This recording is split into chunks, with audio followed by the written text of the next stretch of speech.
ये तृष्णा, भोगे हुए भोग को भोगने की तृष्णा, ये हमारे अंदर भाव नहीं पैदा होने दे रही। जहां हम कमर कसते हैं कि आज से हम ठीक से चलेंगे, कोई गलती नहीं करेंगे, फौरन माया अनुकूलता प्रदान करती है। फौरन लो, आज से कोई भोग का विरोध नहीं होगा, हर भोग भोग लीजिए।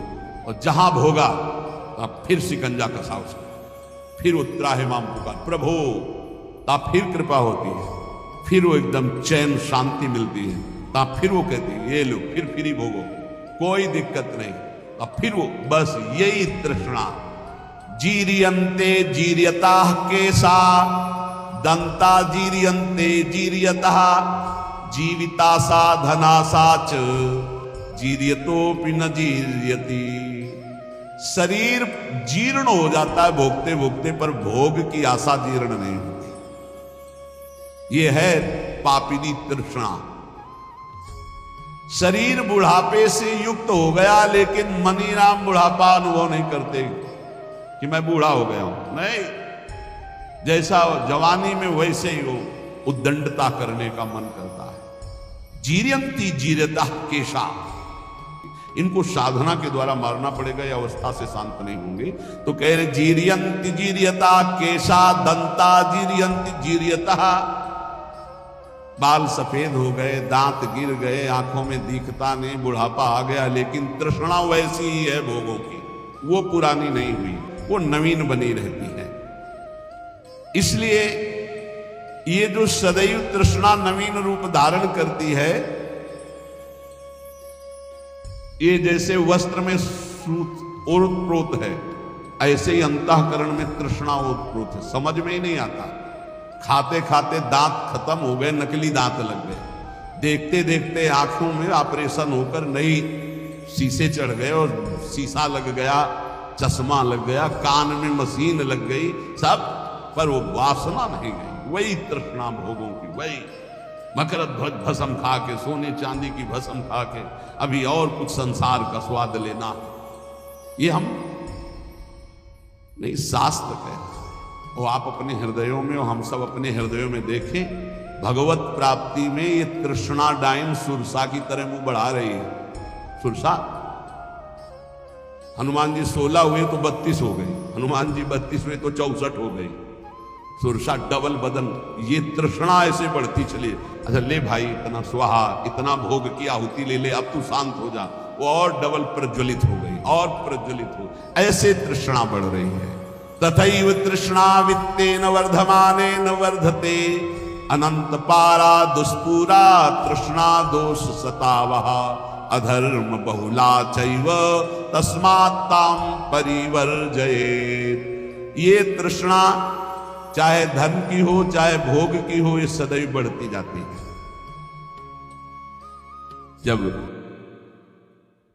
आदमी सोचता है इतनी संख्या का अगर धन हो जाए तो हमारा बढ़िया काम चल जाएगा, और दैववशात यदि उसको उतनी संख्या का धन मिल जाए, तो जो पहले सोच रहा था उससे भी बुरी अशांति उसके अंदर उतनी धन संख्या प्राप्त होने पर होने लगती है, और बड़ी, ऐसे बढ़ते बढ़ते वो नष्ट हो जाता है शरीर, पर तृष्णा नष्ट नहीं होती, चाहे धन की हो, चाहे भोग की हो। इसलिए उपासक को इस तृष्णा रूपी पापिनी को पहचान करके नष्ट करना ही चाहिए, पूर्ति नहीं। पूर्ति करने से बढ़ती, और ना देने से ये नष्ट हो जाती है। नष्ट करने से ही शांति मिलेगी। तृष्णा, भोगे हुए भोगों, पकौड़ा चटनी चाहिए, ये चाहिए, जवान, दांत, आंख, कान, नाक, सब इंद्रिया है, दुष्टों ने जीवन बर्बाद कर दिया। पूरा दिव्य मानव जीवन जो भगवत प्राप्ति के लिए था, बर्बाद। कितना निकृष्ट,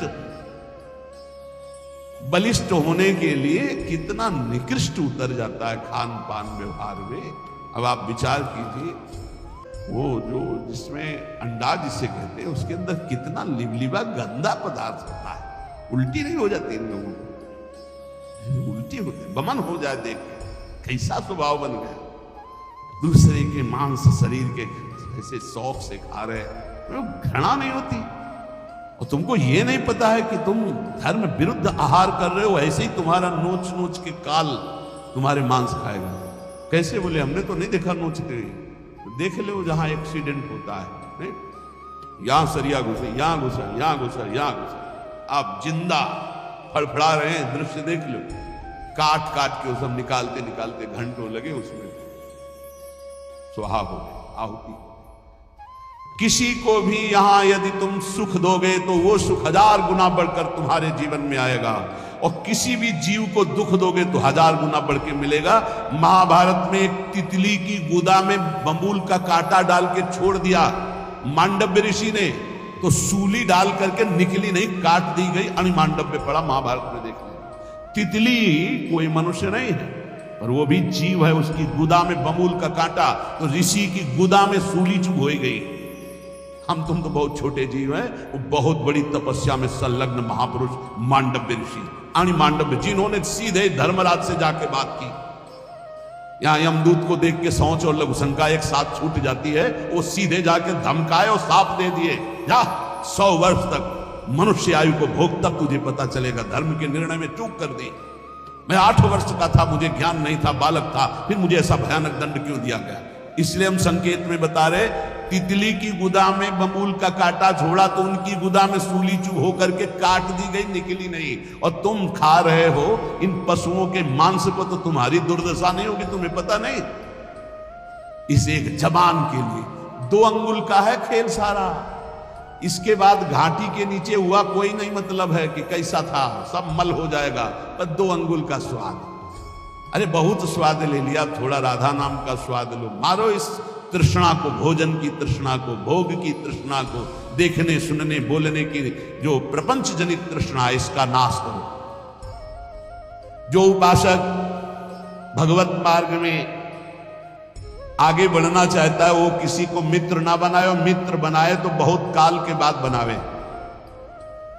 सहसा किसी को दोस्त नहीं बनाना चाहिए। कह रहे चिरेण मित्रम बदनीयात, चिरेण च कृतम त्यजेत, चिरेण ही कृतम मित्रम चिरम धारणम अर्हति। रागे दर्पे च माने च, द्रोहे पापे च कर्मणि, अप्रिये चैव कर्तव्ये चिरकारी प्रशस्यते। बंधूनां श्रद्धां चैव भृत्यानां स्त्रीजनस्य च, अव्यक्तेषु अपराधेषु चिरकारी प्रशस्यते।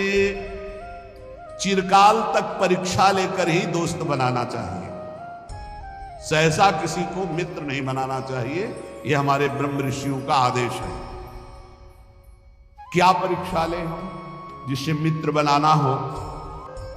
बोले पहले देखे कि हमसे कोई इसका राग तो नहीं है जो हमसे दोस्ती कर रहा है। हमारे रुपये से राग, हमारे शरीर से राग, हमारे रूप से राग, हमारे पद से राग, कुछ ऐसा तो नहीं है जिसे ये देखकर हमसे दोस्ती करना चाहता है।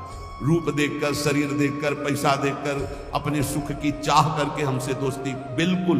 बोले राग त्यागी ही दोस्त होता है। अगर वो कुछ हमसे लेना चाहता है, भोगना चाहता है, पाना चाहता है, वो दोस्त नहीं होता है। दोस्त होता है जो नाना प्रकार की दोस्त के द्वारा दी हुई पीड़ाओं और कष्ट को सह करके दोस्त का साथ कभी न छोड़े।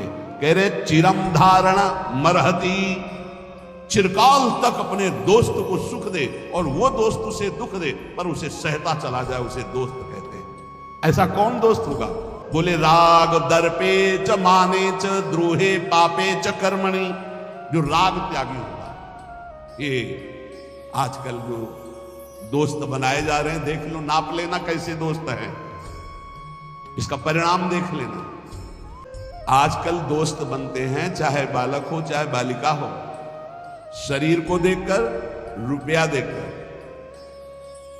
चाहे बच्चा हो चाहे बच्ची, शरीर राग देख करके, रुपया देख करके, सुख का भाव रख करके जो दोस्ती, घबरा जाना ऐसे दोस्तों से, दूरी बनाना ऐसे दोस्तों से, शोषण करने वाले हैं वो दोस्त नहीं होते। चिरम मित्रम बदनीयात, चिरेण च कृतम त्यजेत, चिरेण ही कृतम मित्रम चिरण धारण मरहति। महर्षि जन कह रहे पहले चिरकाल तक उसकी परीक्षा लो कि ये किसी स्वार्थ वस्तु मेरे से दोस्ती नहीं कर रहा। 100 में 100 स्वार्थ वाले ही मिलेंगे, 100 कोई परमार्थी को होगा जो मित्र ऐसा मिले नहीं, कोई ना कोई स्वार्थ है जिससे वो दोस्त बनाए। चिरकाल तक इंतजार करो, ये किसी स्वार्थ के बसी मित्र वही जो अपने मित्र के लिए प्राणों का त्याग कर दे। कुपथ निवार सुपंथ चलावा। पहला पहचान, तुम्हारे किसी भोग सामग्री विद्वता राग पद प्रतिष्ठा इसको देखकर तो नहीं दोस्त बना रहा, हट जाओ, वो दोस्त नहीं, वो स्वार्थी। दूसरा दर्प अहंकार, अहंकारी को कभी मित्र नहीं बनाना चाहिए। अगर अहंकारी को मित्र बनाओगे तो उसके अहम में ठेस पड़ेगी तो तुम्हारा नाश कर देगा वो। तीसरा द्रोह, जो सबसे लड़ाई झगड़ा और द्रोह करने वाले, ऐसे को कभी मित्र नहीं बनाना चाहिए। चौथा, जो पाप कर्म प्रिय है, ऐसे कभी को दोस्त नहीं बनाना चाहिए। पांचवा, जो शास्त्र विरुद्ध खान पान करता है, अप्रिय कर्तव्य शास्त्र विरुद्ध खान पान, कभी ऐसे को दोस्त नहीं बनाना चाहिए। चिरकाल तक कर्तव्य की परीक्षा लेकर के ही दोस्त बनाना चाहिए। ये कर्तव्य परायण है, ये हमारे प्रति दोस्ती निष्काम भाव से रख रहा है, ये हमारे किसी स्वार्थ से नहीं। ऐसे मित्र होते हैं, बिरले ही होते हैं, ऐसे देखे भी हैं। ऐसे भी मित्र होते हैं जो प्राणों की बाजी लगा देंगे लेकिन स्वार्थ की कहीं गंध नहीं और आपका अमंगल और अहित नहीं होने देंगे। ऐसे मित्र दो ही होते हैं, या भगवान और या भगवान का भक्त, दूसरा नहीं। स्वार्थ रहित जग जुग उपकारी, तुम तुम्हार सेवक असुरारी। भगवान और भगवान का भक्त, थोड़ी भी भक्ति है तो ऐसा मित्र बना लो, हानि नहीं होने वाली। भगवान से विमुख है तो कोई भी हो, स्वार्थ कुछ न कुछ देख करके ही दोस्ती करता है। सुर नर मुनि सबकी यह रीति, स्वार्थ लागी करें सब प्रीति। जहां कहीं स्वार्थ होगा, चाहे कोई भी हो, वो तभी जुड़ेगा। अगर स्वार्थ रहित प्यार है तो भगवान और भगवान के निर्मल प्रेमी महाभाग को। तो यहां सावधान करते हैं, अब ऐसा यदि मित्र बन गया है तो किसी छोटी मोटी बात में उसका त्याग मत कर देना। चिरकाल तक परीक्षण करो, चिरकाल तक उसकी मित्रता को धारण करो। ऐसे छोटी मोटी कोई बात कर दे, कोई शिकायत कर दे या कोई मनमुटा हो जाए, ऐसे स्वार्थ रहित मित्र का सहसा त्याग नहीं करना चाहिए। बंधूनाम सुहृदाम चयु भृत्यानाम स्त्री जनस्य च, अव्यक्तेषु पराधेषु चिरकारी प्रशस्यते। ज्ञान वृद्ध और वयोवृद्ध, इन दोनों का सम्मान करना चाहिए, पर सबसे पहले ज्ञान वृद्ध। जैसे श्री सुखदेव जी ज्ञान वृद्ध हैं और उनके पिता पितामह बड़े बड़े वयोवृद्ध हैं। जब सुखदेव जी पधारे तो सब खड़े हो गए। ज्ञान वृद्ध का अध्यात्म में सम्मान होता है, लौकिक व्यवहार में वयोवृद्ध का सम्मान होता है। बोले 80 वर्ष के हैं तो प्रणाम, और भगवत मार्ग में ज्ञान वृद्ध का अगर वो 10 वर्ष का भी है और वो भगवान की भक्ति में बढ़ा हुआ है तो देखो, गुरु का नाम पीछे आया, चेला का नाम पहले आया। प्रहलाद, फिर नारद, जबकि नारद जी गुरु है प्रहलाद जी के। पर जब भक्त नामावली का गान करते हैं प्रातः स्मरणीय भक्तों में, तो प्रहलाद नारद पराशर पुंडरीक व्यास अम्बरीश सुख सौनक भीष्म दालभ्याम, पहले प्रहलाद जी का है। अद्भुत भक्ति, अद्भुत निष्ठा। तो यहां ज्ञान वृद्ध का सम्मान अध्यात्म में होता है, व्यवहार में वयोवृद्ध का सम्मान होता है। दीर्घ काल तक ज्ञान वृद्ध पुरुषों का जो संग किए हुए है, उसको चाहिए कि धर्म का सेवन करने के लिए, धर्मयुक्त स्वभाव बनाने के लिए अपने आप को बंधूनाम सुहृदाम चयुभृत्तानाम स्त्री जनस्य च, अपने बंधु भाई परिवार सुहृद भृत्य स्त्रीवन, अगर इनसे कोई अपराध बन जाए तो इनसे कभी द्रोह ना करे। इसके लिए ज्ञान वृद्ध संतों से शिक्षा प्राप्त करके अपने परिवार को प्रीति के द्वारा बांधे। आज का समय ऐसा आ गया, छोटी सी छोटी वस्तु के लिए भाई भाई की हत्या कर देता है। छोटी सी बात के लिए पत्नी पति में मनमुटाव और तलाक और दुनिया का प्रपंच का क्या सीखा, क्या मानव जीवन की दिव्यता प्राप्त की। ज्ञान वृद्ध पुरुषों की सेवा करके बंधूनाम सुहृदाम च भृत्यानाम स्त्री जनस्य च, अपने भाई से, अपने सुहृद जनों से, अपनी पत्नी से, अपने पारिवारिक जनों से ऐसी प्रीति करो वो तुम्हें कटु व्यवहार करे। ये बात देखो जो शास्त्र कह रहा है वो उसमें में पाई गई। जो धर्मात्मा पुरुष उसमें लक्षण पाए जाते हैं। बंधु नाम सुहृदाम च भृत्यानाम स्त्री जनस्य च। यहां शिक्षा लेनी चाहिए। ब्रह्म ऋषि जन बोल रहे, आप अपने भाई से, अपने सुहृदजनों से, अपनी पत्नी से, अपने परिवार से किसी भी बात को लेकर के द्वेष न करें, विग्रह न करें। चिरकाल तक मित्र की परीक्षा लेकर उसे मित्र बनाए, छोटी मोटी बात में उसकी दोस्ती को तोड़े ना। ये आपके अंदर दैवत्व भाव आएगा। सर्वस्विंद्री लोभेन संकटान्यवगाहते सर्वत्र संपदस्तस्य संतुष्टम यस्य मानसम। चाहे गृहस्थ में हो चाहे विरक्त में हो, जो लोभग्रस्त हो जाता है वो संकट में निश्चित पड़ जाता है। लोभग्रस्त हो गया तो संकट में पड़ जाता है, पक्का पड़ जाता है। इंद्रियों के लोभग्रस्त होकर धन के लिए, भोग के लिए यदि जाएगा तो संकटग्रस्त हो जाएगा, मारा जाएगा पक्का। श्री दत्तात्रेय जी ने बाज को, श्याम पक्षी को गुरु बनाया। वो एक मांस का टुकड़ा लिए जा रहा था, कई पक्षी दौड़े तो उसने विचार किया कि मेरे ऊपर झपटेंगे, मांस का टुकड़ा छोड़ दिया, सब पक्षी उस पर टूट पड़े, आराम से चल पड़ा। बोले ऐसा होना चाहिए, ऐसा होना चाहिए, इसलिए उनको गुरु बनाया श्याम पक्षी को। साधु को ऐसा चाहिए, जहां देखे कि इस वस्तु या इसके कारण प्रपंच, वैभव और संपत्ति और लोभग्रस्त पुरुष कोई हो, चाहे गृहस्थ हो चाहे विरक्त हो, अंततो गत्वा संकट में फंसकर मारा जाता है। इसलिए चित्त में संतोष धारण करे। सर्वत्र भरी हुई संपत्ति है, संतोषी पुरुष को बड़ा आनंद है संतोष में। संतोष रूपी धन आ गया तो सब धन धूर्य समान। चाहे जितना धन हो, संतोष न हो, दरिद्री है। जिस समय संतोष हृदय में आया उसी समय वो महान बन जाता है। बिनु संतोष न काम न साही, अछत काम सुख सपने नाही। इसलिए चाहे गृहस्थ हो चाहे विरक्त हो, इस परम धन को धारण करे, संतोष धन। संतोष धन की परिभाषा, जोई जोई प्यारो करे सोई मोई भावे। जैसे मुझे प्रभु रखते हैं हमें वही अच्छा लगता है। मेरे नाथ जैसे रख रहे हैं, बहुत अच्छे से रख रहे हैं, ऐसा भाव रखना चाहिए।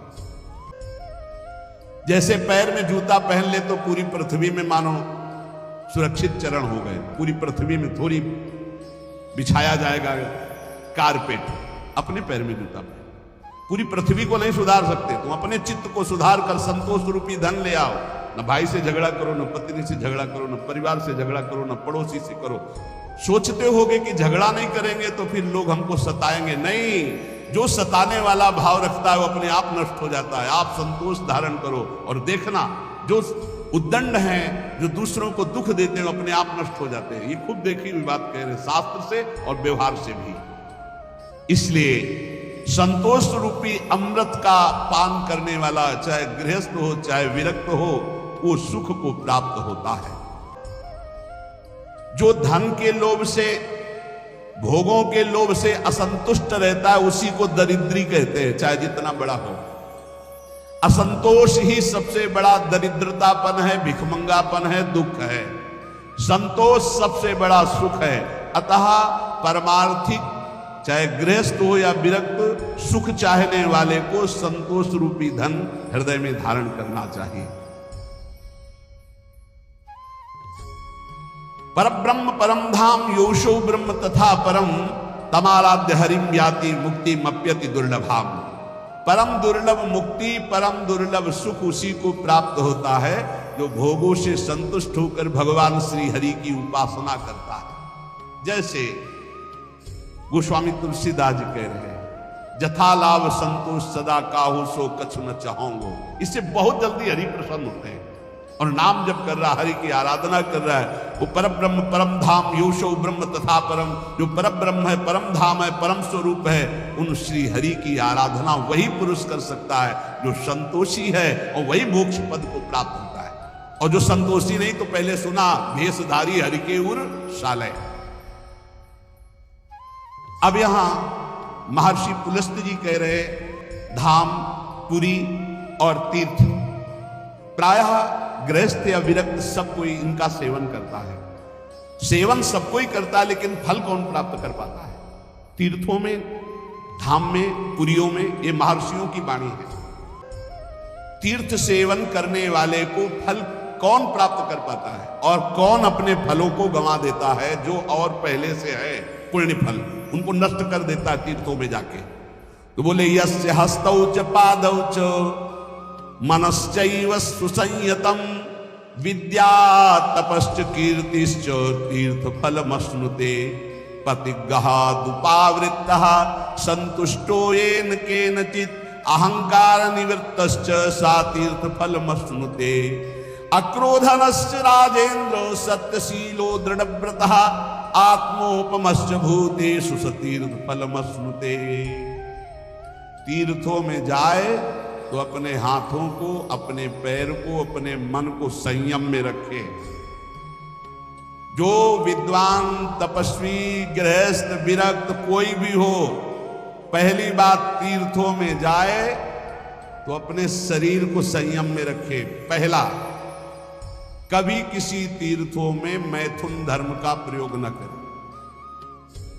तुम्हारे गृहस्थ हो, घर है, परिवार है, तीर्थ गए हो, बहुत होश में जाओ।